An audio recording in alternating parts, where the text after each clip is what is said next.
Welcome back. I'm Will, and we're reading Treasure Island by Robert Louis Stevenson. Previously on Treasure Island, so there's this kid named Jim, and they work in a tavern. He's got this really sick dad who's almost close to death, and he's got this so worrying mother who's tending to the father. One day, this creepy old seafaring man comes in and tells Jim to watch out for another seafaring man who walks with one leg. And all goes well. The guy's drunk. He's rambunctious. None of the customers like him, but hey, whatever. They've reached a balance. But one day, a guy comes in while the seafaring man's out for a walk, and he causes trouble in his neighborhood like the Fresh Prince. And unfortunately, Jim's dad dies on the same day. Oh, it's terrible. But what's going to happen? They find this chest. They decide to open the chest. Oh my God, what's going to happen? They make a run for it. They decide to get attacked. Oh, it's crazy. It's pandemonium. And that's not at all super accurate of what happened, but fortunately you've been watching the video and you've been reading along, and we're going to have an exciting time getting into the next part of this book. So without further ado, we're starting on chapter 5. So read along, follow along, and buckle up, because here we go. Chapter 5, The Last of the Blind Man. My curiosity, in a sense, was stronger than my fear, for I could not remain where I was, but crept back to the bank again. I should mention, they're hiding under a bridge right now. Poor Jim and his mom in that chest, they're hiding under a bridge while these men are going into the Admiral Benbow to find them and probably kill them. But I crept back to the bank again, where, sheltering my head behind a brush of bloom, I might commend the road before our door. I was scarcely in position ere my enemies began to arrive, 7 or 8 of them, running hard, their feet beating out of time along the road, and the man with the lantern some paces in front. 3 men ran together, hand in hand, and I made out, even through the mist, that the middle man of this trio was the blind beggar. The next moment his voice showed me that I was right. "Down with the door!" he cried. "Aye, aye, sir!" answered 2 or 3. "Aye, aye, sir! Aye, aye, sir!" And a rush was made upon the Admiral Benbow, the lantern-bearer following, and then I could see them pause, and hear speeches paused in lower keys, as if they were surprised to find the door open. But the pause was brief, for the blind man again issued his commands. His voice sounded louder and higher, as if he were afire with eagerness and rage. In, he shouted, and cursed them for the delay. 4 or 5 of them obeyed at once, 2 remaining on the road with the formidable beggar. There was a pause and a cry of surprise, and the voice shouting from the house, "Bill's dead!" But the blind man swore at them again for the delay. "Search him, some of you, you shirking lubbers, and the rest of you aloft and get the chest." I could hear their feet rattling up our old stairs, so the house must have shook with it. Promptly afterwards, fresh sounds of astonishment arose. The window of the captain's room was thrown open with a slam, and a jingle of broken glass. And a man leapt out of the moonlight, head and shoulders, and addressed the blind beggar on the road below him. "Pew!" he cried. "They've been before us. Someone's turned the chest out and aloft." "Is it there?" roared Pew. "The money's there." The blind man cursed the money. "Flint's fist, I mean." "We don't see it here nohow," returned the man. "Here, you below, is it on Bill?" cried the blind man again. And that another fellow, probably him who remained below to search the captain's body, came to the door of the inn. "Bill's been overhauled already, and nothing left." "It's these people of the inn! It's that boy! I wish I had put his eyes out!" cried the blind man, Pew. "They were here no time ago, and they had the door bolted when I had tried it. Scatter, lads, and find 'em." "Sure enough, they left their glim here," said the fellow from the window. "Scatter and find 'em! Right out the house!" reiterated Pew, striking him with a stick upon the road. "Pah! Pah!" Then there followed a great to-do through all our old inn. Heavy feet pounding to and fro, furniture thrown over, doors kicked in, dogs and cats living together, mass hysteria. I slipped into Ghostbusters there, I'm sorry. Until the very rocks re-echoed and the men came out again, one after another on the road, and declared that we were nowhere to be found. And just then the same whistle had alarmed my mother and myself over the dead captain's money was once more clearly audible through the night, but this time twice repeated. I had thought it to be the blind man's trumpet, so to speak, summoning his crew to the assault, but I now found it was a signal from the hillside towards the hamlet. and from its effect upon the buccaneers, a signal to warn them of approaching danger. "There's Dirk again," said one. "Twice! We'll have to budge, mates." "But you skulk!" cried Pew. "Dirk was a fool and a coward from the first. You wouldn't mind him? They must be close by. They can't be far. You have your hands on it. Scatter and look for them, dogs, or shiver my soul," he cried, "if I had eyes." This appeal seemed to produce some effect, for two of the fellows began to look here and there and among the lumber, but half-heartedly, I thought, and with half an eye to their own danger all the time, while the rest stood irresolute on the road. "You have your hands on thousands, you fools, and you hang a leg. You'd be as rich as kings if you could find it, and you know it's here, and you stand there skulking. There wasn't one of you dared face Bill, and I did it, a blind man.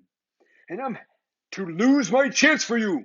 I'm to be a poor, crawling beggar, sponging for rum when I might be rolling in a coach. If you had the pluck of a weevil in a biscuit, you would catch them still." If you had the pluck of a weevil in a biscuit, use that today. Use that phrase on someone today. "Hang it, Pew, we've got the doubloons," grumbled one. "They might have had the blessed thing," said another. Take the Georges, Pew, and don't stand here squalling." I guess the Georges mean money. Squalling was the word for it. Pew's anger rose so high at these objections, till at last his passion completely taken the upper hand. He struck at them right and left in his blindness. Wah! Oh, the blind Jedi! Ah, get him! And his stick sounding heavily on more than one. There, in their turn, cursed back at the blind miscreant, threatened him in horrid terms, and tried in vain to catch the stick and wrest it from his grasp. We're still fighting. This quarrel was the saving for us. While it was still raging, another sound came from the top of the hill on the side of the hamlet, the tramp of horses galloping. Almost at the same time, a pistol shot. Flash and report came the hedge side. And that was plainly the last signal of danger, for the buccaneers turned at once and ran, separating in every direction. One seawards along the cove, one slant across the hill, and so on. So that in half a minute, not a sign of them remained but Pew. Him they had deserted. Whether in sheer panic or out of revenge for his ill words and blows, I know not. But there he remained behind, tapping up and down the road in a frenzy, and groping and calling for his comrades. Finally, he took the wrong turn and a few steps past me towards the hamlet, crying, "Johnny! Black Dog! Dirk!" and other names. "You won't leave old Pew, mates, not old Pew." Just then the noise of horses toppled in, and 4 or 5 riders came in sight in the moonlight and swept at full gallop down the slope. At this, Pew saw his error, turned with a scream, and ran straight for the ditch into which he rolled. But he was on his feet again in a second and made another dash, now utterly bewildered, right underneath the nearest of coming horses. The rider tried to save him, but in vain. Down went Pew. Down went Pew with a cry and rang high into the night. The 4 hoofs trampled and spurned him and passed by. Wow, that's violent. He fell on his side, then gently collapsed upon his face and moved no more. Wow, that guy was kind of a jerk, but I don't know if he deserved to get trampled by horses. Wow. I leapt to my feet and hailed the riders. They were pulling up at any rate, horrified at the accident, and I soon saw what they were. One, tailing out behind the rest, was a lad that had gone from the hamlet to Dr. Livesey's. The rest were revenue officers, whom I had met by the way, and whom had had the intelligence to return at once. Some news of the lugger in Kit's Hole had found his way to Supervisor Dance, and set him forth that night in our direction. And to that circumstance my mother and I owed our preservation from death. Pew was dead, stone dead. As for my mother, when we had carried her up to the hamlet, a little cold water and salts that soon brought her back again. And she was none the worse for her terror, though she still continued to deplore the balance of the money. In the meantime, the supervisor rode on as fast as he could to Kit's Hole, but his men had to dismount and grope down the dingle, leading, and sometimes supporting their horses, in continual fear of ambushes. So it was no great matter for surprise when they got down to the hole. The lugger was already under way, though still close in. He hailed her. A voice replied, telling him to keep out of the moonlight, or he would get some lead in him. And at the same time, a bullet whizzed by, whistled close by his arm, not his head, his arm. Soon after, the lugger doubled at the point and disappeared. Mr. Dance stood there, and he said, like a fish out of water, and all he could do was dispatch a man to be to warn the cutter. And that, said he, is just about as good as nothing. They got off clean, and there's an end. Only, he added, I'm glad I trod on Master Pew's corns. For by this time he had heard my story. I went back with him to the Admiral Benbow, and you cannot imagine a house in such a state of smash. The very clock had been thrown down by these fellows in their furious hunt after my mother and myself, and though nothing had actually been taken away except the captain's money bag and a little silver from the till, I could see at once that we were ruined. Mr. Dance could make nothing of the scene. They got the money, you say? Well then, Hawkins, what in fortune were they after? More money, I suppose? No, sir, not money, I think, replied I. In fact, sir, I think I should have the thing in my breast pocket. And to tell you the truth, I would like to get it put into safety. To be sure, boy, quite right, said he. I'll take it if you like. I thought perhaps Dr. Livesey, I began. Perfectly right, he interrupted very cheerily. Perfectly right. A gentleman and a magistrate. And now I come to think of it, I might as well ride round there myself to report him or Squire.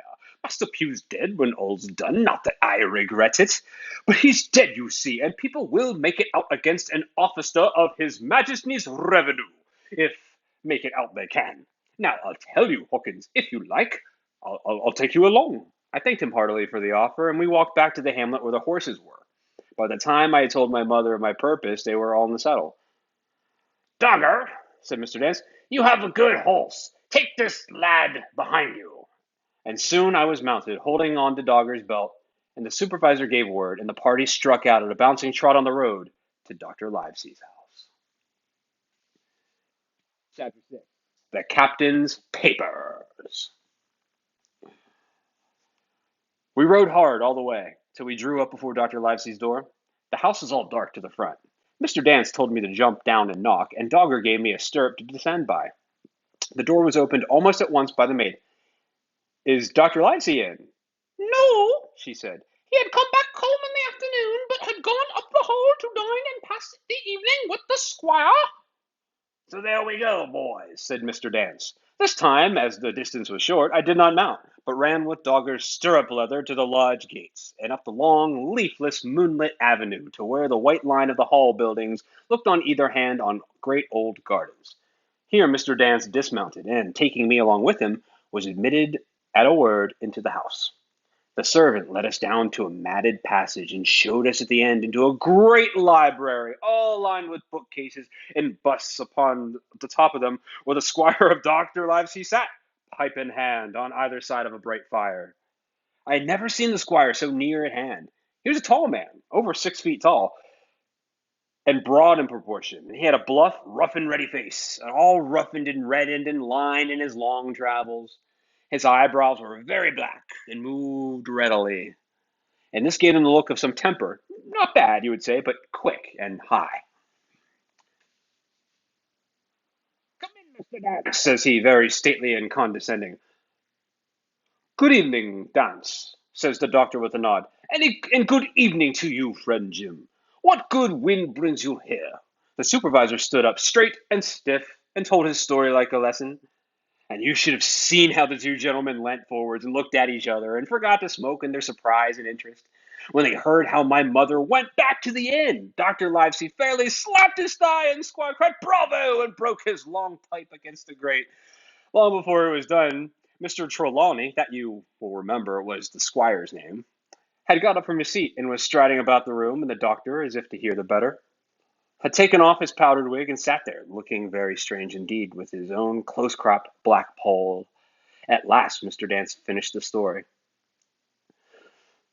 Mr. Dance, said the squire, you are a very noble fellow, and as for riding down that black atrocious miscreant, I regard it as an act of virtue, sir, like stamping on a cockroach.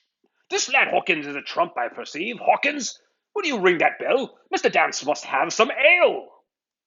And so, Jim, said the doctor, you have the thing that they were after, have you? Here it is, sir, said I, and gave him the oilskin packet. The doctor looked it over, as if his fingers were itching to open it, but instead of doing that, he put it quickly in the pocket of his coat, Squire, said he, when the dance has had his ale, as he must, of course, be off on his Majesty's service. But I mean to keep Jim Hawkins here to sleep at my house, with your permission. I propose we shall have up the cold pipe and let him sup. As you will, I see, said the squire. Hawkins is earned better than cold pie. I've decided to go almost Jack Sparrow, almost Dick Van Dyke with Trelawney. He's going to be a big character later, no spoil. He's going to need to be a good, memorable voice, and I think that's a good one for him. Okay, so we've got Mr. Dance, we've got Mr. Trelawney here, we've got the Doctor, and we got Jim. So let's keep all that straight and let's march onward, and we are at officially, according to Kindle, 14% of the way through the novel already. Wow, doesn't feel that long, does it? Anyway, onward.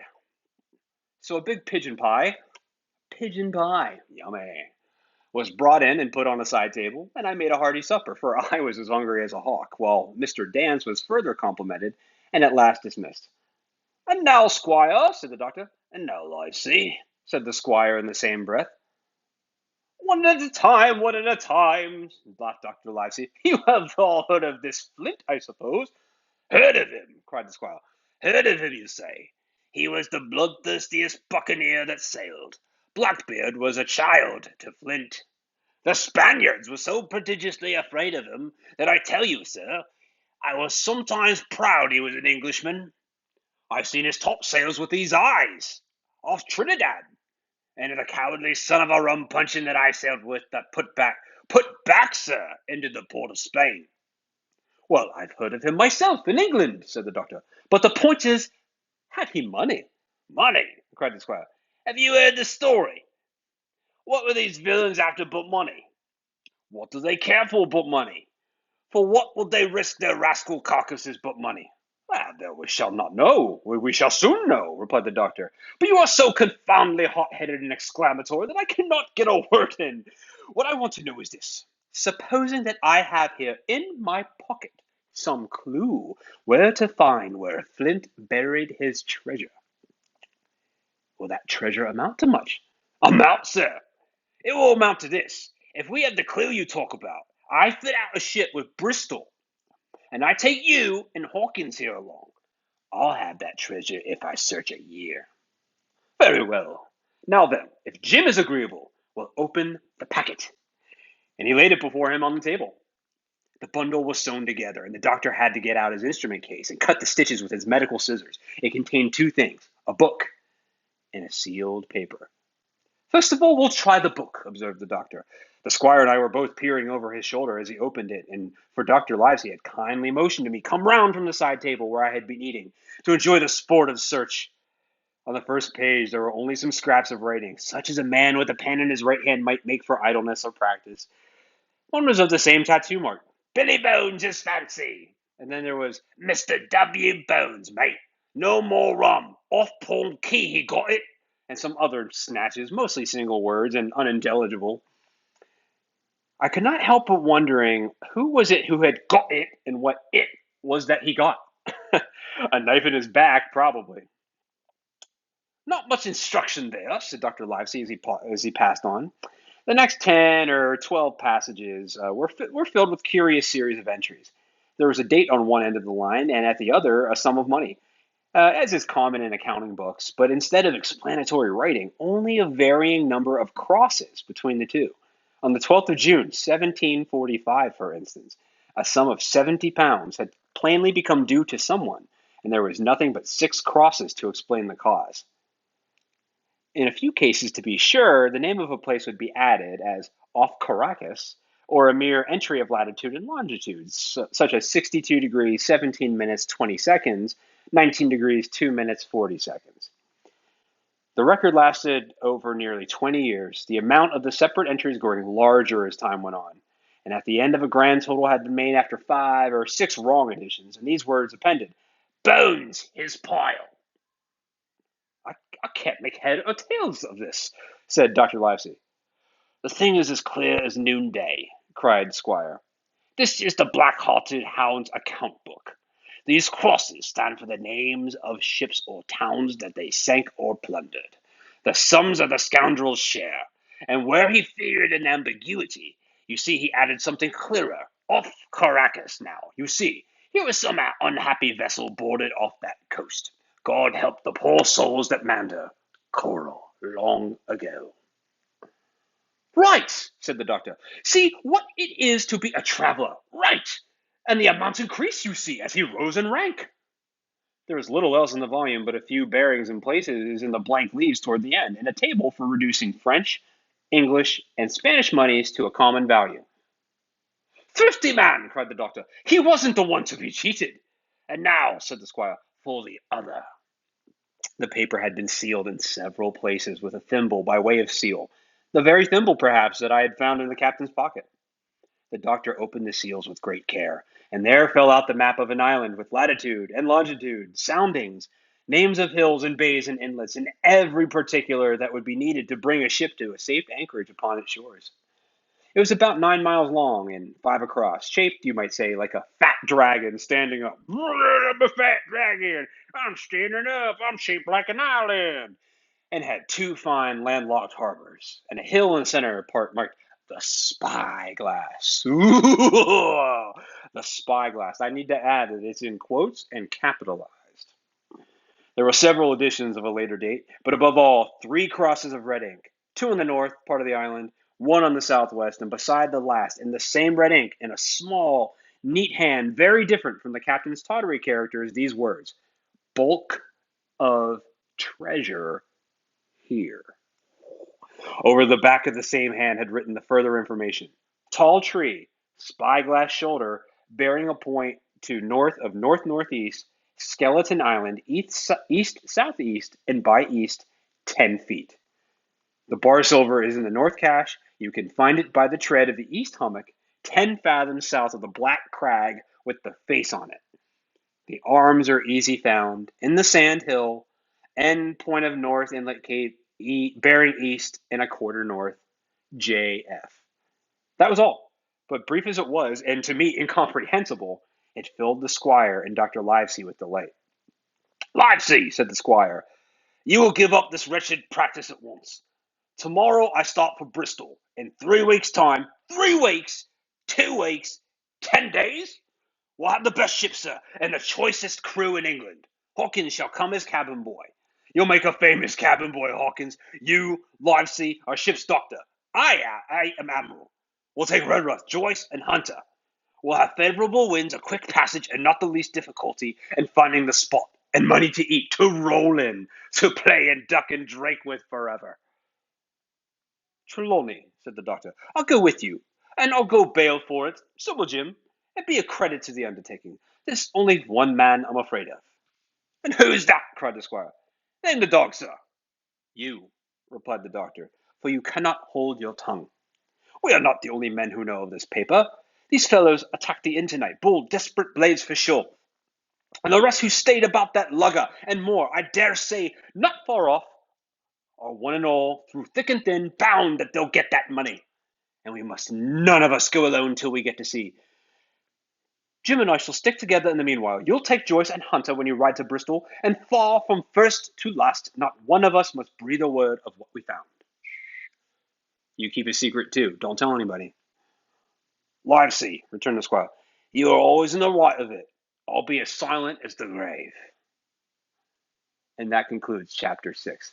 This will be a great time, everybody, to stand up, take a break, stretch, and more importantly, when you're all done, before you come back here, wash your hands. And remember, 15 men on the dead man's chest. Yo ho ho in a bottle of rum. You can make more lyrics right here, mate. I forgot what the original words were. All right, awesome. I'll see you guys in a few minutes. Peace. Hey, welcome back. We're about ready to get started with chapter 7. Everybody wash their hands. Everybody good? Let's do it. Chapter 7. Now remember, Jim has the treasure map. He has those books. And there's the doctor, and then there's Trelawney. And they're going to go to Bristol to get a crew together in a ship. And they're going to go get the treasure. Let's go for it. Chapter 7. I go to Bristol.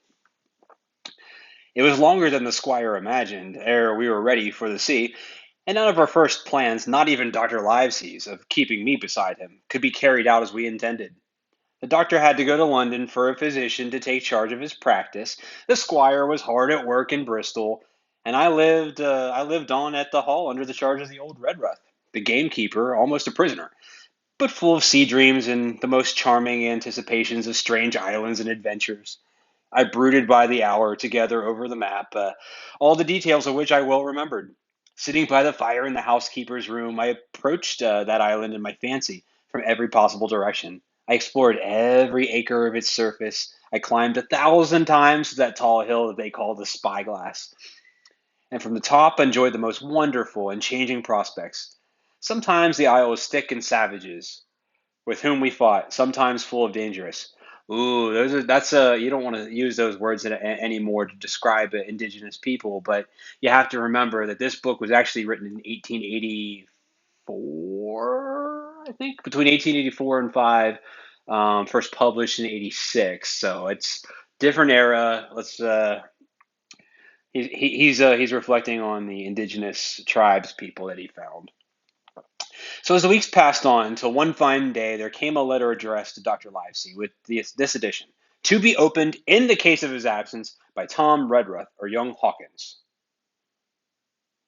Obeying this order, we found, or rather I found, for the gamekeeper was a poorer hand at reading anything but print, the following important news. Old Anchor Inn, Bristol, March 1, 17 dash. I guess you let's say 1742. Dear Livesey, as I do not know whether you are at the Hall or still in London, I send this in double to both places. The ship is bought and fitted. Ooh, we need to switch our voice here. This is actually the squire. Dear Livesey, I do not know whether you are at the Hall or still in London. I send this in double to both places. The ship is bought and fitted. She lies at anchor ready for sea. You never imagined a sweeter schooner. A child might sail her, 200 tons. Name Hispaniola.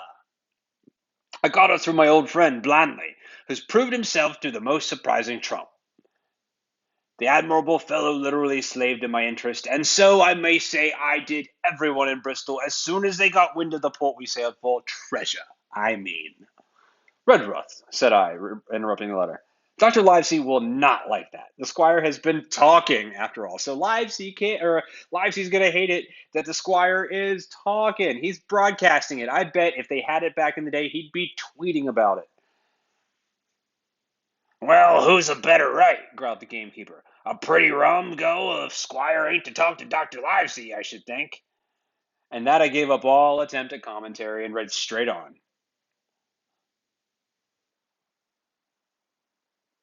Bluntly himself found the Hispaniola, and by the most admirable management got her for the merest trifle. There is a class of men in Bristol monstrously prejudiced against Blandley. They go the length of declaring that this honest creature would do anything for money, and that the Hispaniola belonged to him, and that he sold it for absurdly high, the most transparent calumnies. I don't even know what that word means. Calumnies. Calumnies. Vocab word of the day, folks. None of them dare, however, to deny the merits of the ship. So there was not a hitch. The work people, to be sure, riggers and whatnot, were mostly annoyingly slow. But time cured that. It was the crew that troubled me. I wished a round score of men. A score means 20 in case of natives, buccaneers, or the odious French. And I had the worry of the deuce itself to find so much as half a dozen. To the most remarkable stroke of fortune brought me to the very man I required.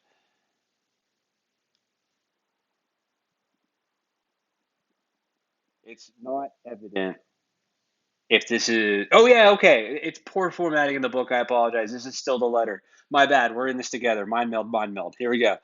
I was standing on the dock when, by the merest accident, I fell in talk with him. I found he was an old sailor, kept a public house, knew all the seafaring men in Bristol, had lost his health ashore, and wanted a good berth as cook to get to sea again. He had hobbled down there that morning, he said, to get a smell of the salt. I was monstrously touched, so you would have seen, and of pure pity. I engaged him on the spot to be ship's cook. Long John Silver, he is called, and has lost a leg. But that I regarded as a recommendation, since he lost it in his country's service, under the immortal Hawk. He has no pension, Livesey. Imagine the abominable age we live in. Well, sir, I thought I had only found a cook, but it was a crew I had discovered. Between Silver and myself, we got together in a few days a company of the toughest old salts imaginable. Not pretty to look at, but fellows, by the faces, of the most indomitable spirit. I declare we could fight a frigate. Long John even got rid of 2 out of the 6 or 7 I had already engaged. He showed me in a moment that they were just the sort of freshwater swabs we had to fear in an adventure of importance.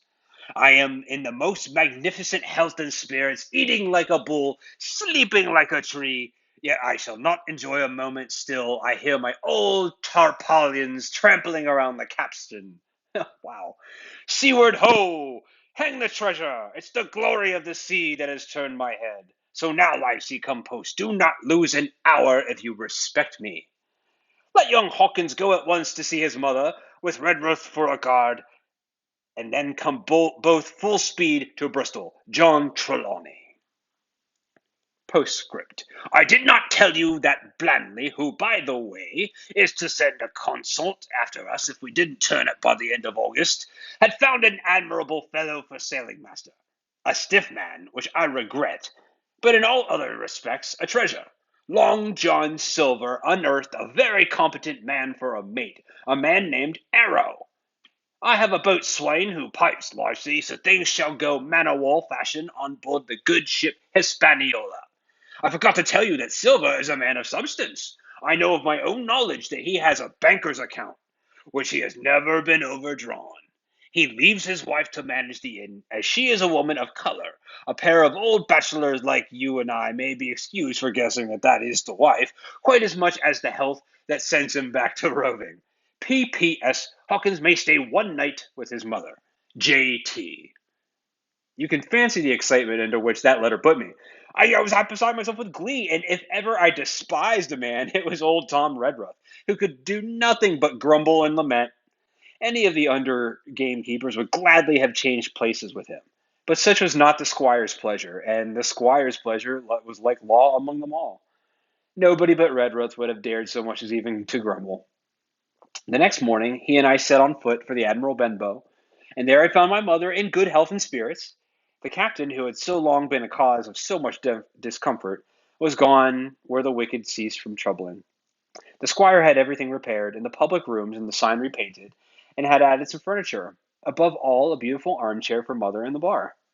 He had found her a boy as an apprentice also, that she would not be without help while I was gone. It was on seeing that boy that I understood for the first time my situation. I had thought up to that moment of the adventures before me, not at all of the home I was leaving. And now, at the sight of my clumsy stranger who was to stay here in my place, beside my mother, I had my first attack of tears. I'm afraid I led that boy to a dog's life, for as he was new to the work, I had 100 opportunities of setting him right and putting him down, and I was not slow to profit by them. The night passed, and the next day, after dinner, Redruth and I were afoot again, and on the road. I said goodbye to mother and the cove where I had lived since I was born, and the dear old Admiral Benbow, and since he was repainted, no longer quite so dear. One of my last thoughts was of the captain, who had so often strode along the beach with his cocked hat, his saber-cut cheek, and his old brass telescope. Next moment we had turned the corner, and my home was out of sight. The mail picked up was The mail picked us up about dusk at the Royal George on the Heath. I was wedged in between Redruth and a stout old gentleman, and in spite of the swift motion and the cold night air, I must have dozed a great deal from the very first, and then slept like a log uphill and down dale, through stage after stage. For when I was awakened at last, it was by a punch to the ribs. Oh! And I opened my eyes to find that we were standing still before a large building in a city street, and that day had already broken a long time. Where are we? I asked. Bristol, said Tom. Get down! Mr. Trelawney had taken up his residence at an inn far down the docks to superintend the work upon the schooner. Thither we had now to walk, and our way, to my great delight, lay along the quays and beside the great multitude of ships in all sizes and rigs and nations. In one, sailors were singing at their work, in another there were men aloft, high over my head, hanging to threads that seemed no thicker than a splinters or a spider web. There I lived by the shore all my life. I seemed never to have been near the sea till then. The smell of tar and salt was something new. I saw the most wonderful figureheads that all had been far over the ocean. I saw, besides, many old sailors with rings in their ears and whiskers curled and ringlets and tarry pigtails and their swaggering, clumsy sea walk. As if I had seen in many kings and archbishops, I could not have been more delighted. And I was going to see myself, and to see in a schooner with a piping boatswain and pigtailed singing seamen, to sea, bound for an unknown island, to seek for buried treasure. While I was still in this delightful dream, we came suddenly in front of a large inn and met Squire Trelawney, all dressed out like a sea officer in stout blue cloth, coming out of the door with a smile on his face in capital imitation of a sailor's walk. Here you are, he cried, and the doctor came last night from London. Bravo! The ship's company complete. Oh, sir, cried I, when do we sail? Sail? We sail tomorrow. Yeah, we're going to sea, players. Let's do it. Chapter 8, At the Sign of the Spyglass. When I had done breakfasting, I love that. You know what? That's another one I want you all to say today. Yeah, mommy, let's breakfast tomorrow. How are we breakfasting tomorrow? That'll be a great one for you. When I had done breakfasting, the squire, and lunching. You know what? What are we lunching today? How about some dinnering? Are we dinnering? No, I like breakfasting better. All right, anyway, back to the story, folks. When I had done breakfasting, the squire gave me a note addressed to John Silver at the sign of the Spyglass, and told me I should easily find the place by following the line of docks, and keeping bright lookout for a little tavern with a large brass telescope for a sign. I set off, overjoyed at this opportunity to see some more of the ships and seamen, and picked my way among a great crowd of people and carts and bales, for the dock was now at its busiest, and I found the tavern in question. It was a bright enough little place of entertainment. The sign was newly painted, the windows had neat red curtains, and the floor was cleanly sanded. There was a street on each side, and an open door on both, which made the large, low room pretty clear to see in despite of some clouds of tobacco smoke. Or jewel pods, probably. The customers were mostly seafaring men, and they talked so loudly that I hung at the door, almost afraid to enter.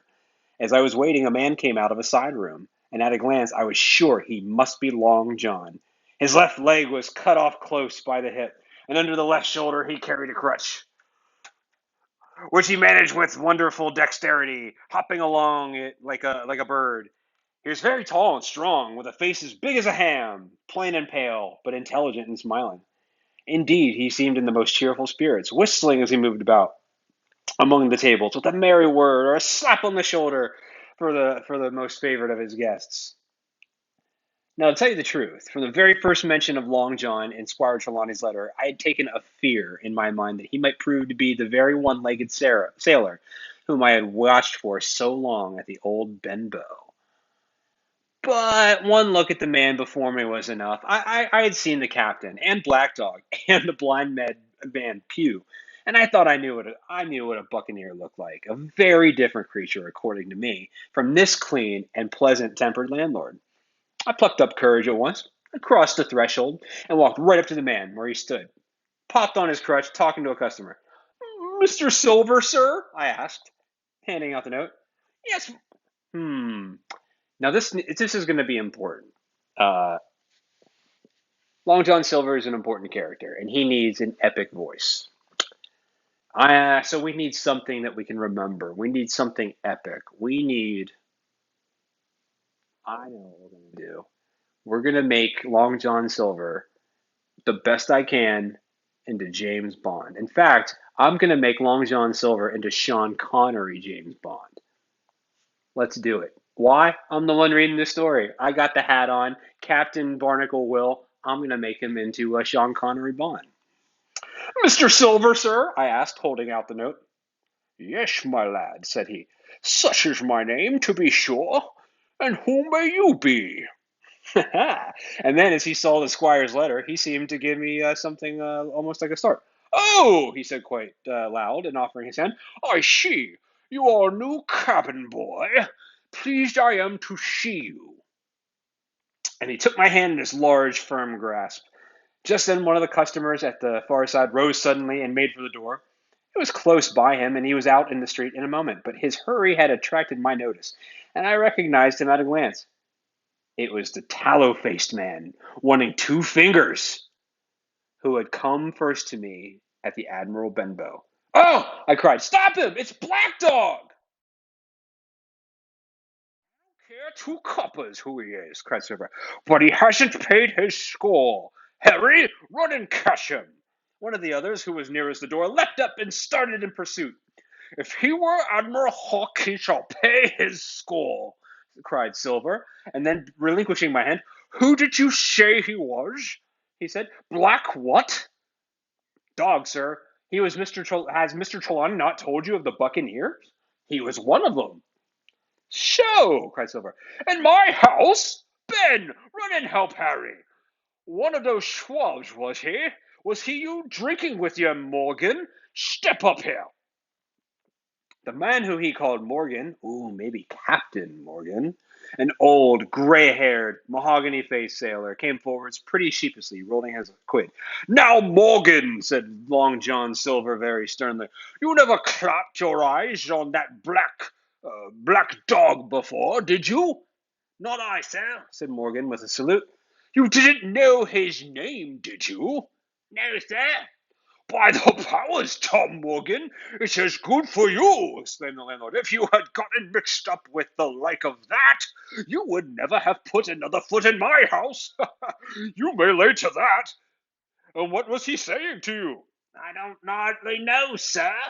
Do you call that a head on your shoulders of a blessed dead-eye? Cried Long John. Don't rightly know, do you? Perhaps you don't happen to rightly know who you was speaking to, perhaps. Come now, what was he jawing? Voyages, captains, ships? Pipe up! What was it? We was a talking of keel hauling, answered Morgan. Keel hauling, was you? And a mighty suitable thing, too, and you may lay to that. Get back to your place for a lubber, Tom. And then, as Morgan rolled back to his seat, Silver added to me in a confidential whisper that was very flattering, I thought. He's quite an honest man, Tom Morgan, only stupid. And now, he ran on again aloud. Let's see, Black Dog? No, I don't know the name, not I. Yet I think yes, I've seen the swab. He used to come here with a blind beggar, he used. That he did, you may be sure, I said. I knew that blind man, too. His name was Pew. It was, cried Silver, now quite excited. Pew, that were his name for certain. And he looked a shock, did he? If we run down this Black Dog now, there'll be news for Captain Trelawney. Ben's a good runner. Few seamen run better than Ben. He should run him down, hand over hand, by the powers. He talked to keel-hauling, did he? I'll keel-haul him. All this time he was jerking out these phrases. He was stumping up and down the tavern on his crutch, slapping tables with his hands, giving such a show of excitement as he would have convinced an old Bailey judge or a Bow Street runner. My suspicions had been thoroughly reawakened on finding Black Dog at the spyglass, and I watched the cook narrowly. But he was too deep, and too ready, and too clever for me. And by the time the 2 men had come back out of breath and confessed that they had lost the track in the crowd and been scolded like thieves, I would have gone bail for the innocence of Long John Silver. See here, Hawkins, said he. Here's a blessed hard thing on a man like me, now, ain't it? There's Captain Trelawney. What's he to think? Here I have this confounded son of a Dutchman sitting in my own house, drinking of my own rum. Here you comes off and tells me of it plain, and here I give him all the slip before my blessed delights. Now, Hawkins, you do me justice with the captain. You're a lad, you are, but you're as smart as paint. You're as smart as paint. Burn! I see you when you first came in. Now here it is. What could I do with this old timber hobble on? Now here it is. Oh, I already read that line. When I was an A.B. Master Mariner, I'd have up alongside of him, hand over hand, and broached him in a brace of old shakes. I would, but now. And then all of a sudden he stopped and his jaw dropped as if he'd remembered something. The score! He burst out. 3 goes a rum! Why, shiver me timbers if it hadn't forgotten me score. Shiver me timbers! It took us 53 digital pages to get to Shiver Me Timbers, but there it is. And falling on a bench, he laughed until the tears ran down his cheeks. I could not help joining in, and we laughed together, peal after peal, until the tavern rang again. Why, what a precocious old sea calf I am, he said at last, wiping his cheeks. You and me should get on well, Hawkins. For I'll take my Davy, I should be rated ship's boy. But come now, stand by to go about. This won't do. Duty is duty, messmates. I'll put on my old cocked hat and step along of you to Captain Trelawney and report this here affair. For mind you, it's serious, young Hawkins, and neither you nor me's come out of it with which I should make so bold as to call credit. Nor you neither, says you, not smart. None of the pair of us smart. But dash my buttons, that was a good 'un about my score. And he began to laugh again. And that's so heartily that though I did not see the joke as he did, uh, I was again obliged to laugh him in his mirth. I've done it. I've laughed. Have you ever just laughed along with somebody because you just, I don't know what they're laughing at, but I'm just kind of joining in because I don't want to really say that I didn't know what's up? Yeah, fake it till you make it, right? On our little walk along the quays, he made himself the most interesting companion, telling me about the different ships that we passed by, their rig, tonnage, nationality, explaining the work that was going forwards, how one was discharging, another taking in cargo, and a third making ready for sea, and every now and then telling me some little anecdote of ships or seamen, or repeating a nautical phrase that I had learned it perfectly. I began to see that here was one of the best possible of shipmates. Oh, there's a bromance forming. When we got to the inn, the squire and Dr. Livesey were seated together, finishing a quart of ale with a toast in it, before they should go aboard the schooner on a visit of inspection. Long John told the story from first to last with a great deal of spirit and the most perfect truth. That was how it were now, wasn't it, Hawkins? He would say now and again, and I could always hear him bear it entirely out. The two gentlemen regretted that Black Dog had got away, but we all agreed there was nothing to be done. And after he had been complimented, Long John took up his crutch and departed. All hands by full this afternoon. Oh, wait, that was the squire, sorry. All hands aboard by full this afternoon, shouted the squire after him. Aye, aye, sir, cried the cook in the passage. Well, squire, said Dr. Lassie, I don't put much faith in your discoveries, as a general thing, but I will say this. John Silver suits me. That man's a perfect trump. The line is literally, the man's a perfect trump, declared the squire. And now, added the doctor, Jim may come on board with us, may he not? To be sure he may, says the squire. Take your hat, Hawkins, and we'll see the ship. Oh, man, it's on. They are going to sea now. They are doing it. So we have come on a journey here on this video. Jim and his mom were hiding under a bridge. They got out alive. They found the squire and Trelawney, who's the squire, and the doctor. They got a boat. They found this dude named Long John Silver, who manages an inn where Black Dog just happened to be hanging out. John Silver just happens to know who Black Dog is, although he doesn't know the name, but he definitely remembers Pew. Things that make you go, what's going to happen? But it doesn't matter because everybody loves Long John Silver. He's awesome. He's got super popcorn shrimp combo. He's got an unlimited fish basket for $4.99. He's this cool cook. They're all going to go out to sea. I can't wait to see what happens. Thank you very much. We'll see what happens next time in video 3. Thank you!